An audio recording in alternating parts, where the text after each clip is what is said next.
बिस्मिल्लाहिर्रहमानिर्रहीम। अस्सलामुअलैकुम। शेफ़ उज़्मा की किचन देसी पकवान में खुशामदीद। आज मैं आपके साथ दुम्बा शनिवारी कढ़ाई की रेसिपी शेयर करूंगी, जिसके लिए हमने लिया है यहाँ पर दुम्बे का गोश्त 1 किलो और साथ ही हमने दुम्बे की चर्बी भी ली है और इसमें हम डालेंगे आधा किलो टमाटर। तो चलिए रेसिपी बनाना स्टार्ट करते हैं। शनिवारी कढ़ाई बनाने के लिए हमने लिए यहाँ पर लोहे की एक खुली सी कढ़ाई। इसमें हम शामिल करेंगे ऑयल। 6 टेबल स्पून मैं यहाँ पर लूँगी ऑयल और इसमें हम शामिल करेंगे दुम्बे की चर्बी।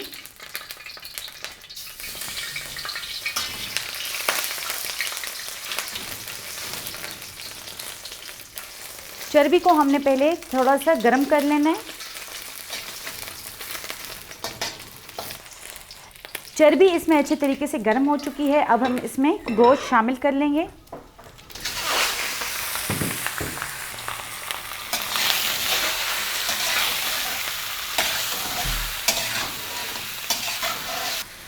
गोश्त को हमने इतना फ्राई करना है कि इसका कलर चेंज हो जाए।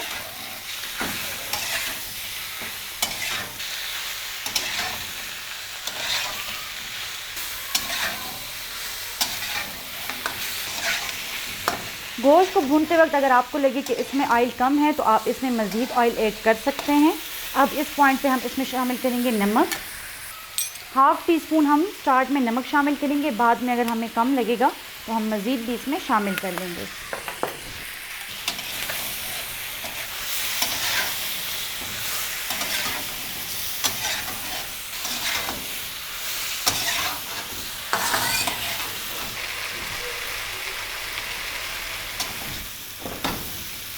गोश्त को हमने 10 मिनट अच्छे तरीके से भून लिया है। आप देख सकते हैं इसका कलर चेंज हो गया है और खुशबू भी इसकी बहुत ही ज़बरदस्त आ रही है। जो चर्बी हमने इसमें डाली थी वो तकरीबन मेल्ट होने वाली है। अब हम इस पॉइंट पर इसमें पानी शामिल करेंगे। 2 गिलास हम इसमें पानी शामिल करेंगे। 1 किलो हमने यहाँ पर गोश्त लिया है तो उसमें हमने 2 गिलास पानी शामिल किया है और इसको बॉयल आने तक इसके नीचे हम आंच तेज़ रखेंगे। जैसे ही इसको बॉयल आ जाएगा तो हम आंच स्लो करके इसको कवर करके 35 मिनट के लिए पकाएंगे। पानी को बॉयल आ चुका है। अब हम इसको कवर करके रख देंगे 35 मिनट के लिए और फ्लेम हम इसके नीचे बिल्कुल ही स्लो कर देंगे। अगर आप किचन के हेल्पफुल और यूनिक गैजेट्स बाय करना चाहते हैं तो हमारी दराज शॉप इजी किचन को विज़िट करें, जिसका लिंक डिस्क्रिप्शन में मौजूद है। 35 मिनट्स हो गए हैं। अब हम इसको खोलकर चेक करेंगे।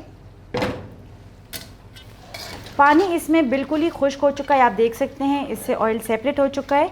पानी पे डिपेंड करता है कि जो गोश्त आप गला रहे हैं वो गलने में कितना टाइम ले रहा है।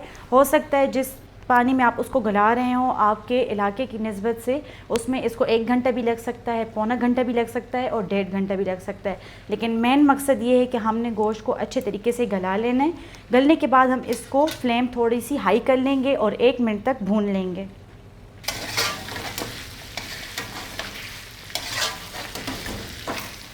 गोश्त को हमने 1 मिनट तक ऑयल में भून लिया है। अब हम इसके नीचे फ्लेम स्लो कर देंगे और हम इसमें डालेंगे टमाटर। इस पॉइंट पे आपने इसको बहुत ज़्यादा जो है तो फ्राई नहीं करना, नहीं तो जो गोश्त आप बना रहे हैं वो काला होना स्टार्ट हो जाएगा। इस तरीके से हम इसमें टमाटर रखते जाएंगे। टमाटरों को हमने बीच में से आधा कर दिया।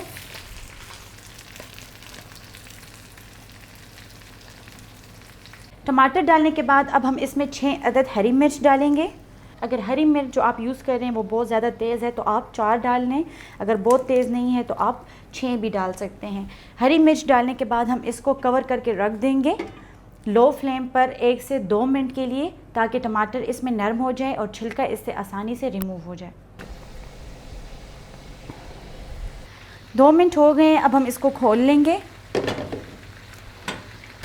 खोलने के बाद हम टमाटरों को गोश्त के साथ मिक्स कर लेंगे। ये आप देख सकते हैं टमाटर इसमें नरम हो चुके हैं। इसको हम थोड़ा सा गोश्त के साथ भून लेंगे ताकि टमाटर से छिलका इजीली रिमूव हो जाए।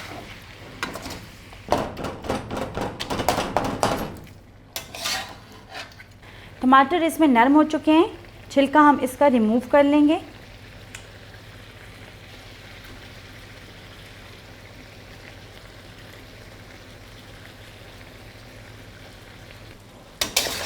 छिलके हमने इसके मुकम्मल रिमूव कर लिए हैं और टमाटर इसमें गल चुके हैं। इसको हम मज़ीद जो है तो चम्मच की मदद से इस तरीके से प्रेस करते जाएंगे ताकि टमाटर इसमें बिल्कुल ही मेल्ट हो जाए।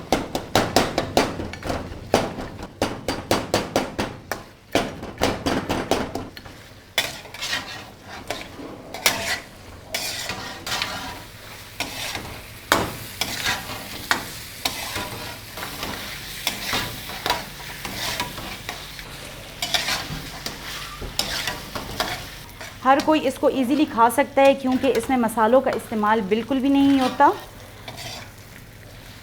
और बिल्कुल ही नेचुरल घी के साथ हम इसको बना रहे हैं। इसमें आप चाहें तो एक्स्ट्रा यूज़ कर सकते हैं, लेकिन जो इसकी खासियत है वो यही है कि इसको दुम्बे की चर्बी में ही बनाया जाता है। गोश्त को भूनते हुए यहाँ पर 3 से 4 मिनट हो गए हैं और टमाटर आप देख सकते हैं इसमें बिल्कुल ही मेल्ट हो गए हैं, इसका पेस्ट सा बन गया। अब हम लास्ट में इसमें डाल देंगे 1 से 2 घूंट पानी और इसको हम 30 सेकंड के लिए भून लेंगे।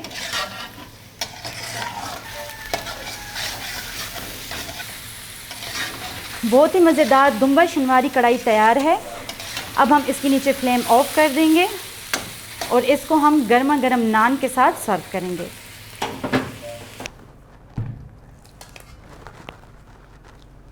बहुत ही मज़ेदार दुम्बा शनवारी कढ़ाई तैयार है। उम्मीद करते हैं कि आपको हमारी आज की ये रेसिपी पसंद आई होगी। आप भी इसको ईद पर ज़रूर ट्राई करें और कमेंट बॉक्स में अपनी राय का इजहार ज़रूर करें। मज़ीद हेल्दी और मज़ेदार रेसिपीज़ देखने के लिए हमारे यूट्यूब चैनल को सब्सक्राइब कर लें, फेसबुक पेज को लाइक कर लें और इंस्टाग्राम पर हमें फॉलो करें। तो चलती हूँ, दुआओं में याद रखिएगा। इंशाल्लाह फिर मुलाकात होगी आसान, मज़ेदार और हेल्दी रेसिपी के साथ। शुक्रिया, अल्लाह हाफ़िज़।